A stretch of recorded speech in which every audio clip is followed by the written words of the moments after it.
अस्सलाम वालेकुम सी। आपने ये बात कभी देखी है कि दो लोग आपका दोस्त जो है वो एक ही टाइम पे एक ही बात सोच रहा होता है और जब आप बोलने लगते हैं तो एक ही टाइम पे दोनों एक ही बात कर देते हैं।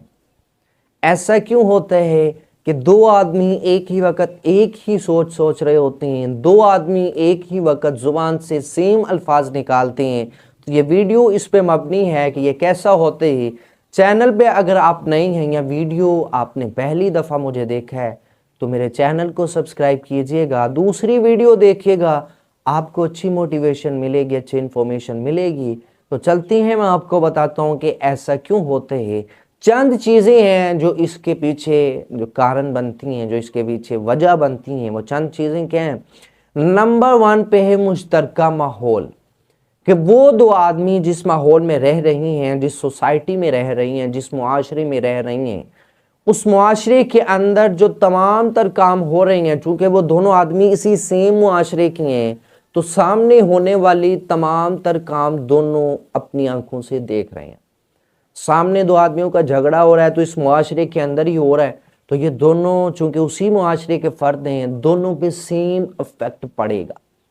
एक मुआशरा जो शादी ब्याह पे मेहंदी नाच गाने को पसंद करता है, चूंकि ये दोनों आदमी भी उसी मुआशरे के मुश्तरक माहौल में रहते हैं, तो दोनों के जहन में मेहंदी नाच गाना पड़ा हुआ होगा। पहली बात तो ये कि मुश्तरका माहौल में वो रह रही हैं, माहौल जिसमें वो रह रही हैं वो दोनों के लिए सेम है। एक के सामने जो काम हो रहा है वही दूसरे के सामने काम हो रहा है, जिसकी वजह से दोनों की सोच भी सेम हो रही होती है। और दूसरी वजह सबकॉन्शियस साइक्रोनाइजेशन है।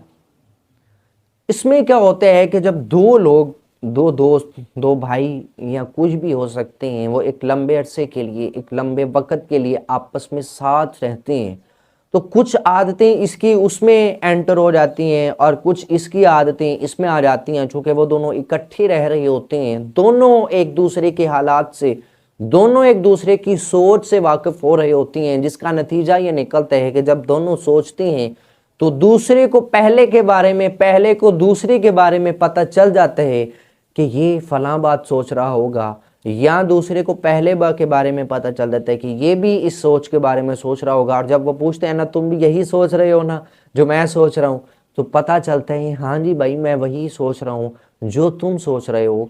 इसकी वजह क्या हुई कि दोनों एक लंबे अरसे के लिए साथ थे और साथ रहने की वजह से दोनों एक दूसरे के बारे में इतना ज़्यादा जान चुके हैं कि दोनों को मालूम हो चुका है कि इस हालात में ये मेरा दोस्त क्या सोच रहा होगा, और इसको भी पता होता है कि ये भी क्या सोच रहा होगा। तो नंबर टू पे ये जो सबकॉन्शियस साइक्रोनाइजेशन है। और नंबर थ्री पे है माइक्रो एक्सप्रेशंस, चेहरे के तासुरात। कुछ माइंड जो है वो बहुत हसास होते हैं, बहुत सेंसिटिव होते हैं, छोटी छोटी चीज़ों को वो बड़ी जल्दी पिक कर लेते हैं और उनसे निकलने वाले जो रिजल्ट होते हैं उनको वो बड़ी जल्दी पिक कर लेते हैं। सामने वाले का चेहरा देख के, चूंकि वो बहुत हसास है, बहुत सेंसिटिव माइंड है सामने वाला, वो सामने वाले के चेहरे के तासुरात पढ़ के बता देगा कि इस टाइम ये बात सोच रहा है, इस टाइम ये सामने जो इसके मामलात हो रहे हैं उसके बारे में यही बात सोच रहा है। तो चूंकि ये माइंड जो जज कर रहा था ये इतना सेंसिटिव था कि जो छोटी चीज़ें भी पिक करके बता सकता था कि इस टाइम ये मामलात इसके जहन में चल रहे हैं, तो उसने अपने सामने वाले के दोस्त के चेहरे को पढ़ा और चेहरे को पढ़ने के बाद उसके माइंड ने ये रिजल्ट निकाल दिया कि मेरा ये दोस्त ये बात सोच रहा है। और वो उससे फिर पूछता है कि हाँ भाई तुम ये बात सोच रहे हो, तो कहता है जी हाँ मैं यही बात सोच रहा हूँ। तो नंबर थ्री पे ये बात माइक्रो एक्सप्रेशंस, चेहरे के तासुरात पढ़ के फौरन से माइंड का बता देना कि सामने वाला ये बात सोच रहा है। और नंबर फोर पे है नफ्सियाती कनेक्शन। बहन भाई का आपस में खूनी रिश्ता होते हैं, जीनियाती रिश्ता होते हैं, दोस्त किसी दोस्त से बड़ी गहरी मोहब्बत करते हैं, लड़की अपनी दूसरी दोस्त से बड़ी गहरी मोहब्बत करती है। इस गहरी मोहब्बत का नतीजा ये निकलता है कि वो अपने पर्सनल मैटर्स को, पर्सनल इश्यूज को भी खोल के सामने रख देती हैं, अपनी पर्सनल लाइफ को भी सामने वाले के सामने खोल के रख देते हैं। आईने की तरह वो भी इसके सामने होते हैं और आईने की तरह ये भी उसके सामने होते हैं। तो मुकम्मल ज़िंदगी की अंडरस्टैंडिंग, मुकम्मल पर्सनल इश्यूज एक दूसरे के सामने होते हैं, जो नफ्सियाती तौर पर इस बात पे रिजल्ट दे रहे होती हैं कि उसको इसके बारे में पता है और इसको उसके बारे में पता है, जिसका नतीजा ये निकलता है कि दोनों एक दूसरे की सोच को जानती हैं।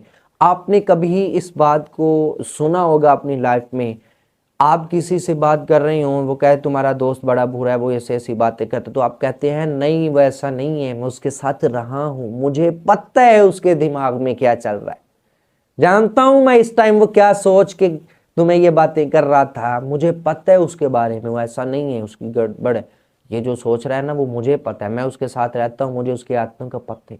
तो ये कनेक्शन हो जाता है। तो ये 4 वजूहात की बिना पर आपका माइंड दूसरे के माइंड के साथ सेम हो जाते हैं। जो आप सोच रहे होते हैं वही सामने वाला सोच रहा होता है, जो आप अल्फाज निकालते हैं वही सामने वाला निकाल रहा होता है। अल्लाह।